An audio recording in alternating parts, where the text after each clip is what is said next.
नमस्कार, मैं राधिका जियाल आपके साथ और आप देख रहे हैं न्यूज स्टेट का डिजिटल प्लेटफॉर्म।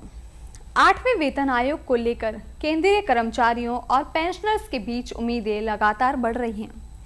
सबसे ज्यादा चर्चा फिटमेंट फैक्टर को लेकर है, क्योंकि इसी के आधार पर नए वेतन ढांचे में मूल वेतन के बदलाव का गणित तैयार होगा।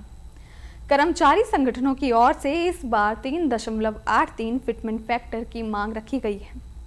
अगर भविष्य में सरकार इस मांग को स्वीकार करती है तो मौजूदा 18,000 रुपये की न्यूनतम बेसिक पे को 3.83 से गुणा करने पर करीब 68,940 रुपये का आंकड़ा निकलता है। लेकिन यहाँ एक बात साफ समझना जरूरी है कि 68,940 रुपये अभी तय न्यूनतम बेसिक सैलरी नहीं है। यह केवल कर्मचारी संगठनों की मांग पर आधारित संभावित गणना है। 8वें केंद्रीय वेतन आयोग का गठन हो चुका है और आयोग को अपनी सिफारिशें देने के लिए 18 महीने का समय दिया गया है।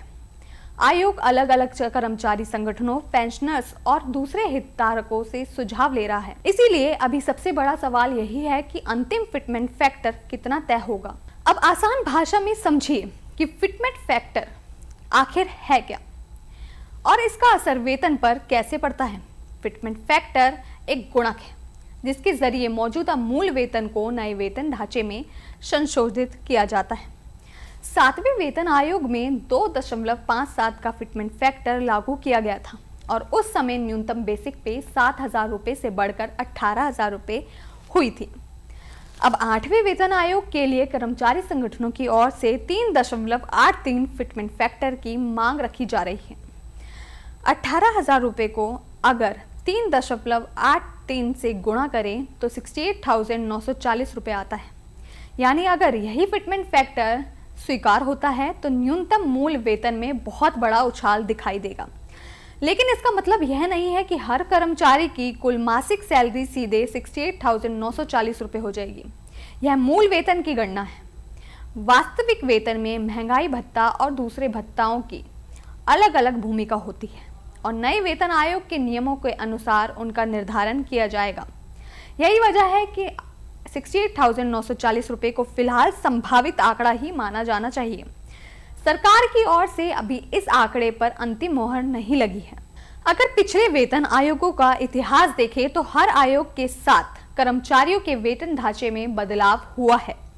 5वें वेतन आयोग में 1.74 फिटमेंट फैक्टर, 6ठे वेतन आयोग में 1.86 और 7वें वेतन आयोग में 2.57 फिटमेंट फैक्टर लागू हुआ था।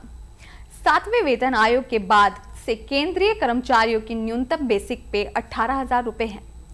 अब 8वें वेतन आयोग में कर्मचारी संगठन महंगाई, जीवन यापन की बढ़ती लागत और मौजूदा आर्थिक परिस्थितियों को देखते हुए ज्यादा फिटमेंट फैक्टर की मांग कर रहे हैं। हालांकि सरकार को वेतन बढ़ोतरी के साथ अपने वित्तीय बोझ का भी ध्यान रखना होगा। 8वें वेतन आयोग में विचारधारक विषयों में सरकार की वित्तीय स्थिति, राजकोषीय अनुशासन और देश की आर्थिक प्राथमिकताओं को भी ध्यान में रखने की बात कही गई है। इसलिए कर्मचारी संगठनों की मांग और सरकार के अंतिम सिफारिश के बीच अंतर संभव है।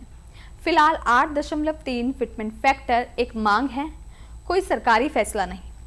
इसी तरह 68,940 रुपये भी संभावित गणना है, आधारित नई बेसिक पे नहीं।